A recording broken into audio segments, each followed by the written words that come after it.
Oi, hari ini gue akan review iPhone 7 Plus. iPhone 7 Plus ini adalah HP dari Apple yang usianya udah 6 tahun sejak kelahirannya di tahun 2016. Dan sebenarnya gue pun iseng aja sih beli iPhone ini karena gue nemu ada orang yang jual brand new. Meskipun gue nggak percaya dan curiga ya, tapi gue penasaran, jadinya ya udah deh. Yang gue beli ini warnanya adalah black matte dan ya secara tampilan sih gue nggak ngerasa ada yang janggal ya. Di bagian-bagian logo Apple-nya, tulisan iPhone-nya, sama sekali nggak ada kejanggalan ataupun keanehan. Tapi nanti di bagian belakang sini, gue ngerasa janggal sama penggunaan font yang mana menurut gue ini bukan Apple banget sih, nggak berasa mewahnya gitu. Ada green pill di sini yang biasanya itu nandain kalau iPhone-nya original.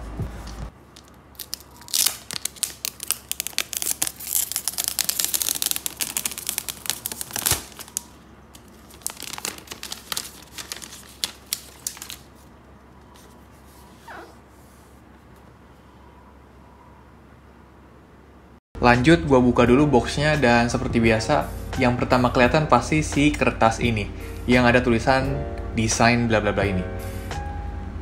Nah, pas gue tarik, nah kelihatan kan ada yang aneh, masa stiker duluan dan kebalik kayak gini masangnya. Terus plastiknya juga nggak buram lagi. Nah, kalau yang berikutnya ini ya menurut gue standar lah ya, ada kertas-kertas basa-basi kayak gini dan adanya SIM card tray kayak gini. Dan inilah kondisi fisiknya dari si iPhone 7 Plus. Sebelum lebih lanjut, gue bakal ngecek dulu kondisi fisiknya. Mungkin ada baret-baret atau masih mulus banget atau gimana. Bentar dulu ya. Kok ada segel gituan ya di bagian bawah situ? Terus kenapa logo Apple-nya ditempelin kayak gituan? Aneh juga ya. Aneh banget sih, bukan aneh juga. Tapi bodinya mulus sih, gue cek-cek. Aksesoris lainnya adalah aksesoris seperti biasanya iPhone. Ada casan 5 watt. Ini konfigurasinya internasional, makanya colokannya 3 kayak gitu. Terus adanya earphone yang, lihat deh, putihnya belang. Putihnya belang, anjir, liatin. Dan kabel casan yang gue yakin ini nggak ori. Nah, sekarang gue mau cek dulu nih, iseng. Ini yang original. Tuh, kayak gitu. Ini yang di box. Ini yang original. Ini yang di box. Lanjut, gue nyalain dulu si iPhone-nya dan seperti biasa pas setup bakalan ada bahasa-bahasa kayak gini. Dan beginilah bentukan home screen-nya dari si iPhone 7 Plus. Normal-normal aja sih so far. Tapi sebelum gue lanjut, gue mau ngeletekin dulu plastik pelindungnya ini biar dipegangnya makin enak. Sip, kalau kayak gini kan jauh lebih enak dilihatnya dan dipegangnya. Dan bodinya emang berasa iPhone banget.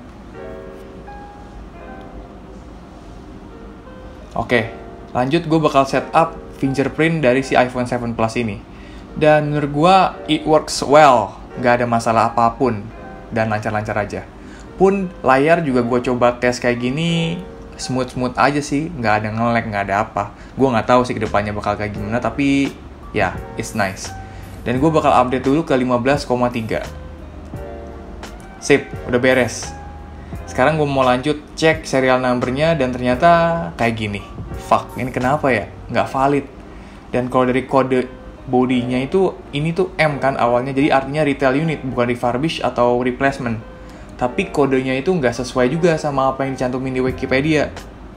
Ada juga detail-detail yang menurut gue annoying, liatin deh. Masa ring lock-nya itu nggak rata? SIM tray-nya juga goyang-goyang ini dan gak rata. Ini bener-bener gak menggambarkan Apple banget sih. Pun logo Apple-nya liatin, kayak ada apa sih jeda gitu dan liatin, gak rapih gitu, kayak seolah-olah itu tempelan atau apapun itulah. Nih, ada semacam cetakan Apple sama si Apple-nya tuh gak full gitu. Pun gue ngerasain yang aneh ada di bagian situ tuh, LED-nya. Sekarang gue bakal buka dulu si SIM card tray-nya ini buat masukin SIM card yang udah gue beli. Dan ternyata di SIM card tray-nya itu nggak ada tulisan kode-kode IMEI dan nggak ada karet pelindung atau seal-nya itu yang buat anti airnya. Nih ya, sekarang gue coba dulu apakah sinyal ketangkep. Dan ya, no service. Awal-awal pasti no service dulu. Tapi setelah di restart, nanti baru muncul sinyalnya ini. Tapi emailnya nggak terdaftar.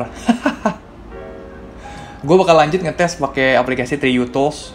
Dan ketahuan di sini kalau beberapa items atau ya aksesoris di dalamnya ini udah pernah diganti. Contohnya kayak baterai, kamera, dan layarnya juga sih kayaknya nih. Meskipun baterainya sendiri ini BH-nya masih 100%. Kejadian nyebelin lainnya adalah speaker si HP ini tuh pecah kalau dipakai ke 100%. Jadi mesti turunin ke 50 baru deh dia nggak pecah sama sekali. Terus buat gambarnya sendiri kualitasnya tuh biasa aja. Mungkin karena ini udah diganti atau mungkin gue udah kebiasa pakai OLED gitu. Tapi nanti ada kejadian aneh deh. Karena layar ini bakal nge-lag. Masa gara-gara kamar gue dingin? Karena gue penasaran, gue pun akhirnya tes si 3D Touch-nya. Dan so far nggak ada masalah apa-apa sih. Semuanya aman, semuanya lancar, nggak nge-lag. Dan nanti pas gue tes ngetik di HP ini pun sama gitu. Semuanya normal, semuanya aman, nggak nge-lag. Jadi kenapa tadi bisa nge-lag ya itu aneh banget sih menurut gue. Tapi akhirnya gue nemu beberapa momen dimana layar ini kayaknya bermasalah deh. Soalnya jadi nggak respon kayak gini nih. Ya udahlah, sekarang gue mau lanjut dulu ngecas si HP ini pakai casan gue yang 20 watt fast charging. Dan kayaknya memang fast charging 20 watt tuh nggak ngaruh ya, nggak ngefek ke HP ini. Jadinya gue tetap butuh waktu sekitar 3 jaman sampai HP ini penuh. Nah, sekarang seberapa tahan sih baterai si iPhone 7 Plus ini?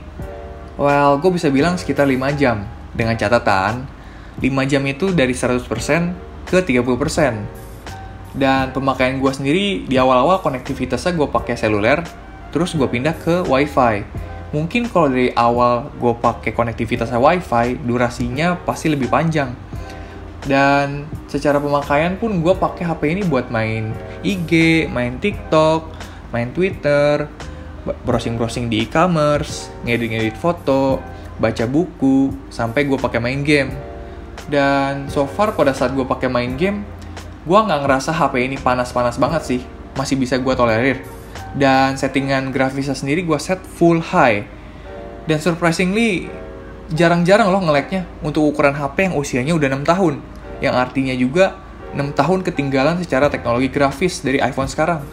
Mungkin kalau di head-to-head sama Android murahan yang lainnya di pasar ini, iPhone 7 Plus ini masih menang banget loh. Gila, ini masih, wah top banget cuy, asli dah. Sekarang gue mau coba tes kamera si iPhone 7 Plus ini. Gue bakalan pakai buat foto dan juga video. Dan secara overall menurut gue sih kualitasnya biasa aja, tapi masih tergolong bagus. Kalau menurut lo, gimana nih?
Oke, menurut gue iPhone 7 Plus ini masih bisa bertahan di tahun 2022. Dan bagi lo yang mau beli, menurut gue hati-hati deh.